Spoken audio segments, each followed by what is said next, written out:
Peel this thing off the back. It's just a little diaphragm. And then this plastic thing, that's also garbage. And then there are these 6 screws in the back. You just have to take these 6 screws off.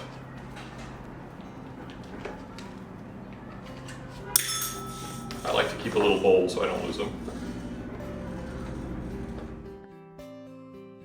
Screws are off. This just comes apart. So that's the top shell. And then there's this rubber gasket, this like rectangular gasket in here.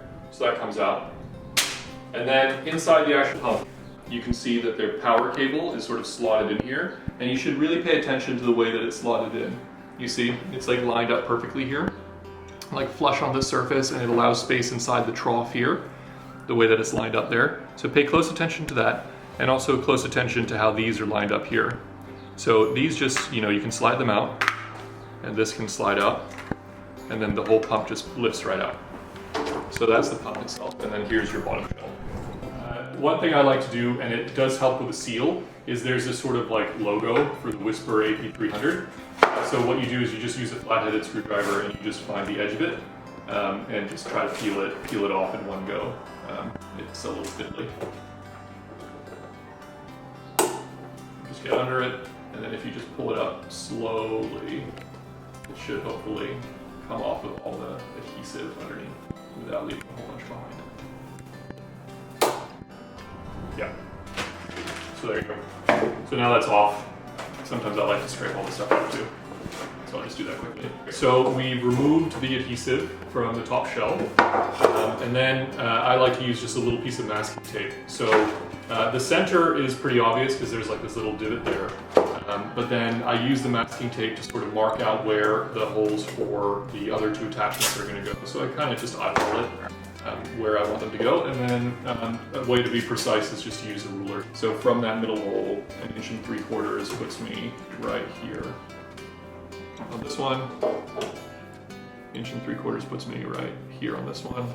And then just make sure that you're lined up right in the middle, so just for making it look nice.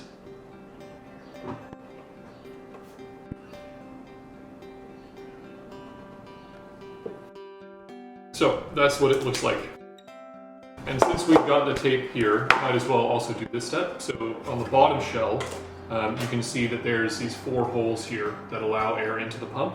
And so we're gonna have to seal those. So we have to seal both sides. So we take a little piece of tape and we put it on the inside. There we go.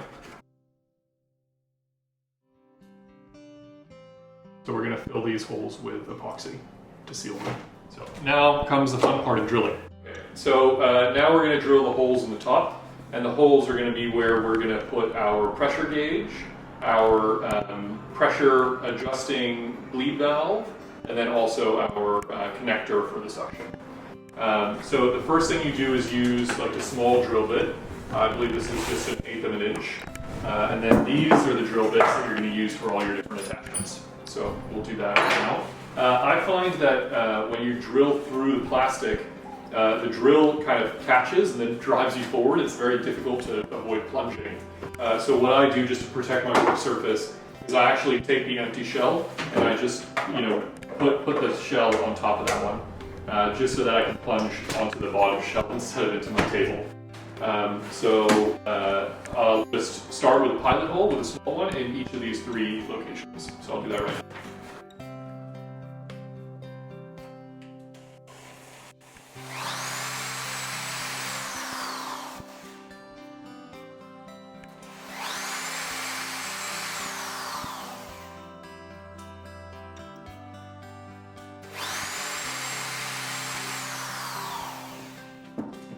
There we go.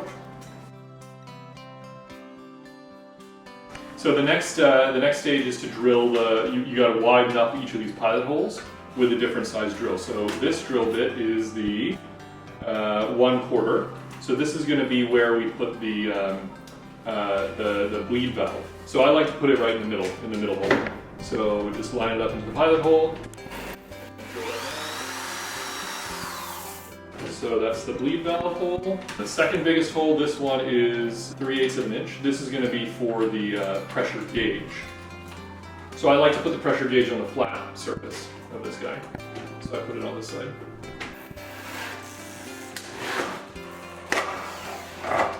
That's what I mean by plunges. So you gotta be a little careful. You can also, you know, run it a couple of times just to make sure that the hole is nice and smooth, because you're gonna have to screw the pressure gauge into it, so that's useful. And then this is the hardest one, the one for the actual suction tube connector. That one's really challenging. The drill is very large and it can like plunge very easily, so you just have to be careful.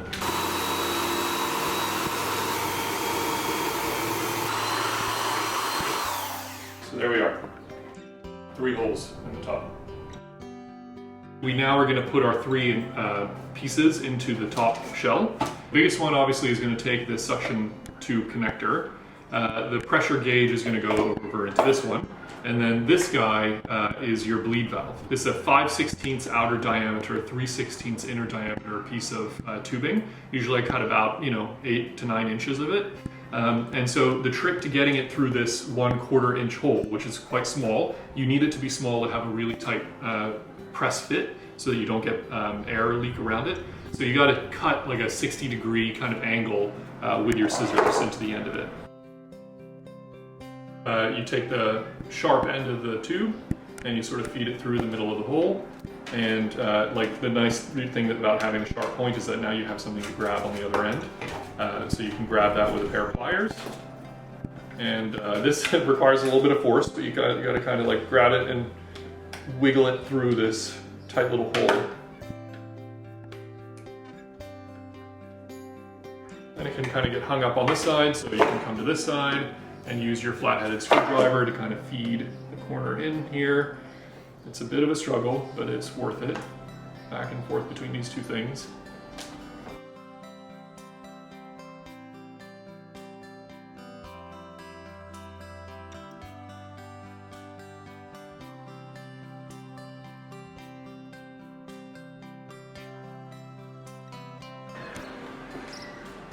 All right, so there we are.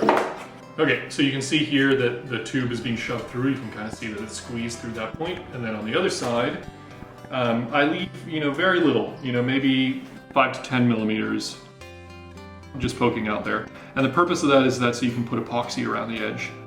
Okay, that's coming up in the next step. Cool. So the next step is we're going to put our pressure gauge into this hole here on the flat surface. And so this is the easiest one. The only key here is that you want to make sure that it's straight. If you put it in at an angle, it can mess up your seal a little bit, so it just helps if you do it perfectly straight. So you just kind of hold it and then you start it off. The best thing is if you kind of put it forward a little bit and then a half turn backwards. That helps you, as you know, like cut the threads. Before I buy it, I just make sure that I like the angle.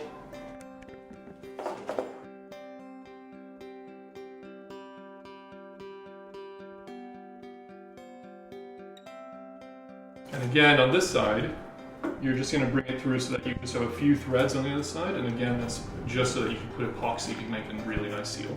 But it should be a tight fit. And you don't need to put it all the way down so that that's flush. It's actually nice to have it a little bit proud, so you can put epoxy around that edge as well. And so that should do it. And I like to line it up so that the pressure gauge can be read from this angle, just like that.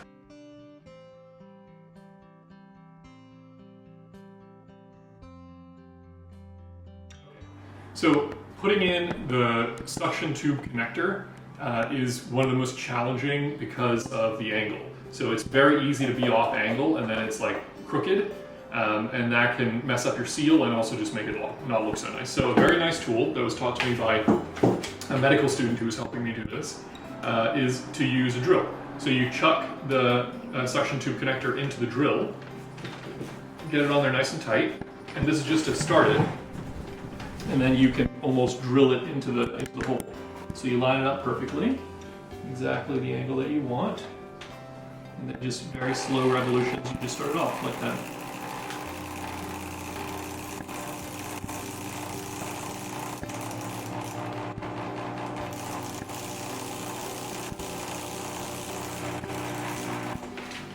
And then let's check it, do we like it?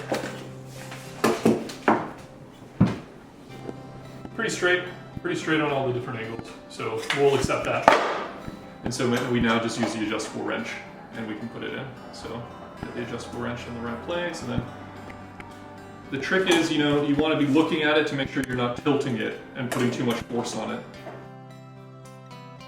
And you can see here that, you know, it's reasonably straight. It's going to be hard to put it on perfectly straight, but the straightest you can get it, the better. And you can see here there's a few threads on the outside, and then if we turn it over, you can see there's just a few threads on this side that we can put epoxy on.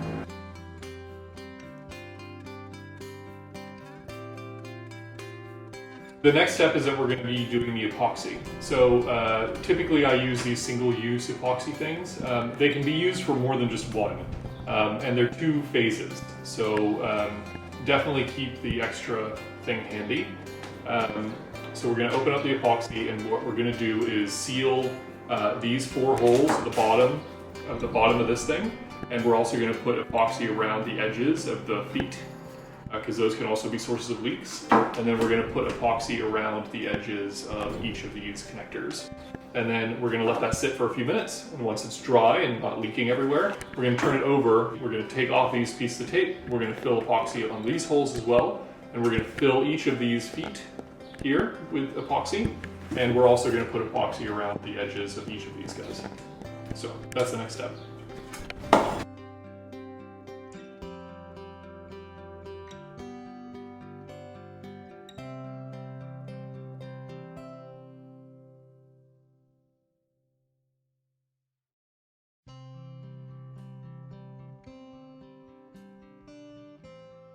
And so the only point I'll make here is that it's nice to just be elegant, because patients will see this. This will be sitting right next to a patient.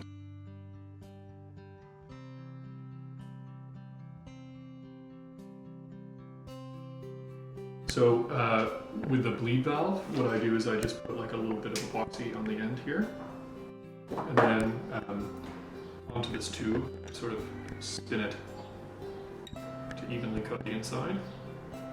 As I insert it, just gently. And there we are. And of course the excess can just drip off when we wiped away. And so that will seal it on and make sure that that doesn't fall off. And really push it in there tightly, so it's in there firmly. And that's it. So that's the epoxy around all these edges. So now we just have to wait a few minutes. This is reasonably dry now. Dry enough that it's not going to run. So we're going to flip these over. And on the inside here, remember we put our tape. We're going to peel that tape off. And so these little holes, you can see they're sealed already from one side, but we're just gonna, reinforce it. And so we're gonna now epoxy around each of these little guys. And we're gonna fill these little feet with epoxy. And we're gonna put a little bit of epoxy in all of those holes. So that's the next step.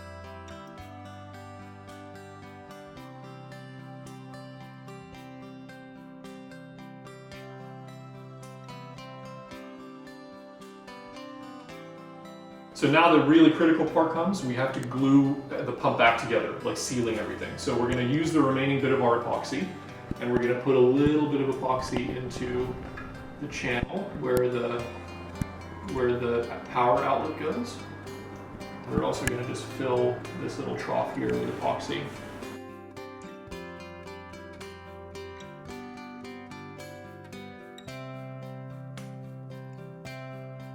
There we go. So that should be all the epoxy we need, and now we can take our pump. And so these little feet sit right in there on all these little like stands, and then we take these little outlets, and those sit in, and it should squeeze out some of our epoxy, and that's totally fine. And then we take our power cord. So the power cord wraps around this little thing and then sits in perfectly, and you see that it's all lined up. And so now we have a little bit of epoxy before it goes dry. And so let me turn this around so you can see it in the light. So this little stuff that's dripping, you kind of want to smear it in there just to cover up all these little holes. Just get a really nice seal there, just as much as you can. The name of the game is getting a good seal. Everything is about the seal.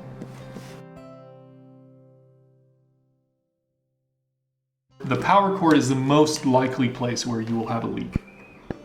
So making sure as much as you can that you just seal around that edge. And you'll hit this again with the caulk. And that's it. That is the sealing. Now is the final step. This is the caulking step. And this requires like very meticulous technique to get it right. So what we're going to do is use the caulking gun, We're going to apply a layer of caulk all the way around inside this trough here. Then we put the rectangular gasket and seal it all the way around. It's best if you use a gloved hand. I don't have a gloved hand right now. But then you put caulk all along the inside of this, and then you put the two together and then seal it. So we'll get started doing that now.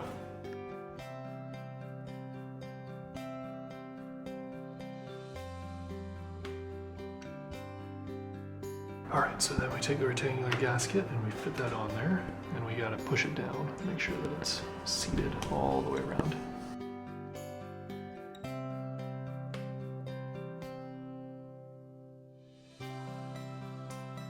The other thing I like to do is take like just a little dollop of caulk and put it on all of the screw holes. So that's done. Now we take this one. We're going to do the same thing. We're going to fill it all up with caulk. Good. And then again, just a little bit of sealant just on each one of these little screw holes. The screws are going to go in there, seal it off from the inside.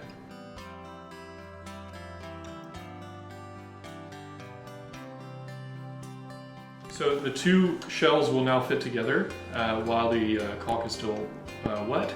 The orientation is if the power cord is facing away from you, then the pressure gauge should be on the left-hand side, and the suction tube should be on this side, or the flat surface on the left side, right, and the suction tube on the right side. The other way of doing it is just if you line it up, you should see that your screw holes should match.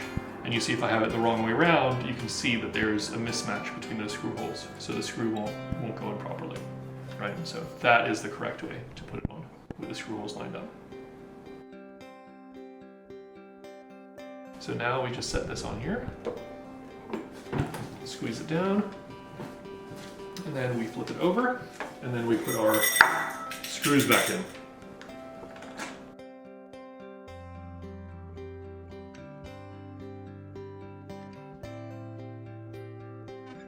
And no need to strip the screws or anything by going too tight, but it should definitely be a nice tight seal with these screws.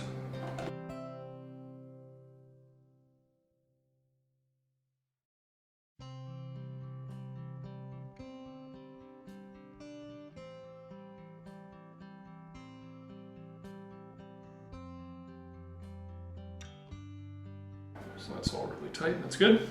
And now we just gotta, make sure that we get the seal right all along the edges here. So we kind of wipe away the excess caulk here and just make sure that we kind of smear it along the edges there to make sure that it's nice and sealed. All those edges are nice and sealed and also looking nice. And the nice thing about this caulk is that it dries clear. Make sure you get the one that dries clear. Here near the power cable, I put a little bit of extra caulk, because that's the most likely source of leak, is right near that power cord.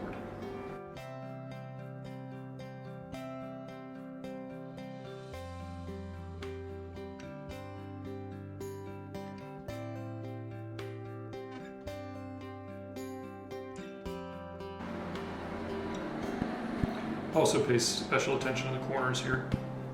The corners are also where it can leak. And when you're doing this edge, like near the outlets, make sure that you don't get any caulk into the outlets, because that will prevent your outlet flow and that will mess up your suction.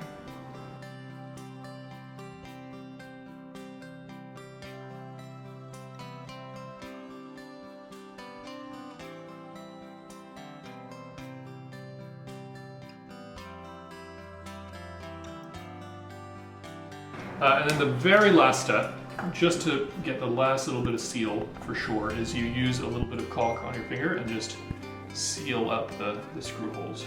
The trick here is just getting a good seal. It's the only thing that matters. If your pump doesn't work, it's because you don't have a good seal.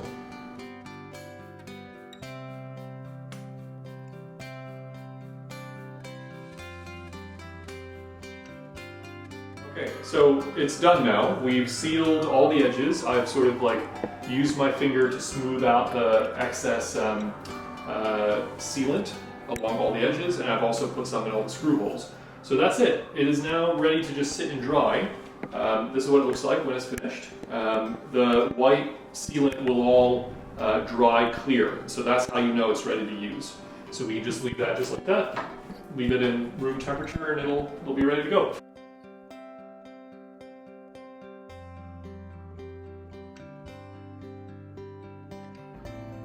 All right, so it's been 24 hours now, and you can tell that it's ready because all of the sealant is dried completely clear.